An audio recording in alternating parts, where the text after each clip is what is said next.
بسم اللہ الرحمن الرحیم۔ السلام علیکم ورحمۃ اللہ وبرکاتہ۔ دوستو، روزانہ واقعات سننے کے لیے ہمارے اس چینل کو ضرور سبسکرائب کر دیں۔ صحابہ اکرام رضی اللہ تعالیٰ عنہم کے دور کا واقعہ ہے کہ انہوں نے ایک مرتبہ شہر تستر کو فتح کیا۔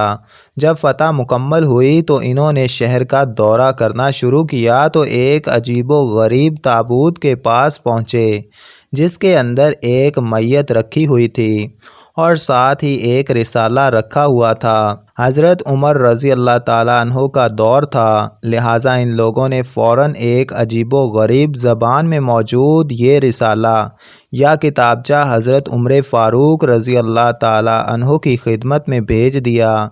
جب یہ رسالہ حضرت عمر فاروق رضی اللہ تعالیٰ عنہ کے پاس پہنچا تو انہوں نے ایک صحابی کو بلوایا جو عبرانی زبان میں بڑی مہارت رکھتے تھے اور پرانے صحیفوں کا ترجمہ کرنے اور پرانے صحیفوں کو پڑھنے میں بڑی مہارت رکھتے تھے۔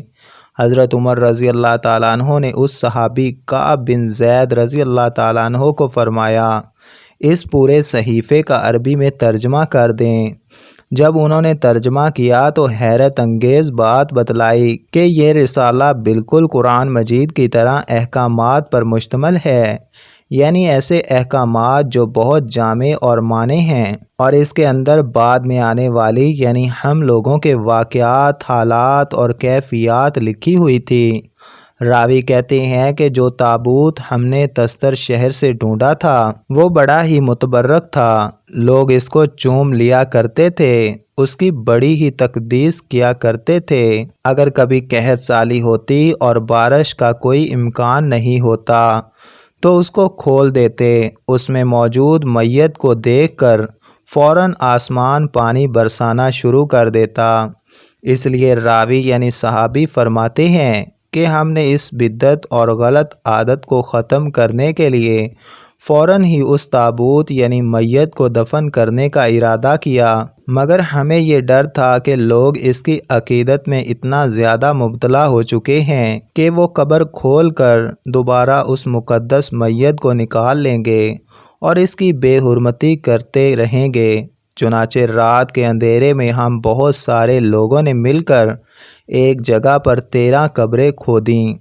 ان قبروں میں کسی ایک قبر میں اس میت کو دفن کر دیا، حتیٰ کہ اب ہم کو بھی معلوم نہیں کہ ان 13 میں سے کون سی قبر ہے جس میں میت دفن ہے۔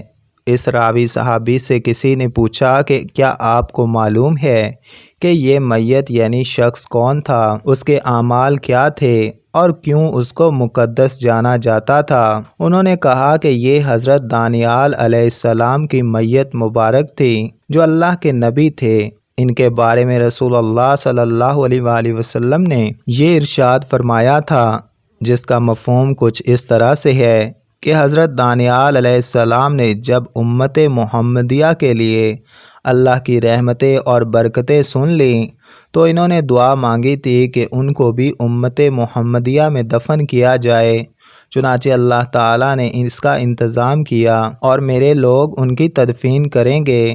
حضرت دانیال علیہ السلام کے تابوت کے ساتھ ایک انگوٹھی بھی ملی تھی جس کو مشہور و معروف صحابی حضرت ابو موسیٰ اشعری رضی اللہ تعالیٰ عنہ نے اپنے پاس رکھ لیا تھا۔ اس پر 2 شیر بنے ہوئے تھے جو بڑے عجیب و غریب تھے۔ ابن ابی الدنیا نے اس شیر والی انگوٹھی کے متعلق بیان فرمایا ہے کہ یہ حضرت دانیال علیہ السلام کی طرف منسوب ہے۔ حضرت ابو موسیٰ اشعری رضی اللہ تعالیٰ عنہ اس بارے میں وضاحت فرمایا کرتے تھے کہ جب حضرت دانیال علیہ السلام پیدا ہوئے تو اس وقت بادشاہ کو کسی نجومی نے کہا کہ آپ کی سلطنت میں ایک ایسا بچہ پیدا ہوگا جو آپ کی بادشاہت کو تباہ و برباد کر دے گا۔ چنانچہ بادشاہ نے قتل کا حکم دیا کہ جو بھی بچہ پیدا ہو اس کو بھوکے شیروں کے پنجروں میں ڈال دیا جائے۔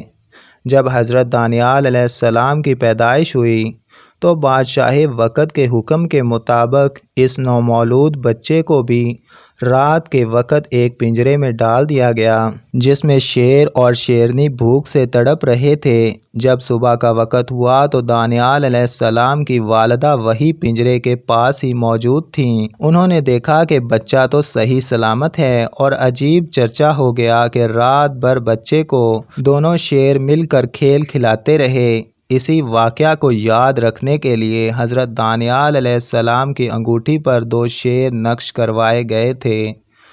دوستو ایسے ہی مزید اچھے واقعات اور بہترین ویڈیوز کے لیے ہمارے اس چینل کو ضرور سبسکرائب کریں۔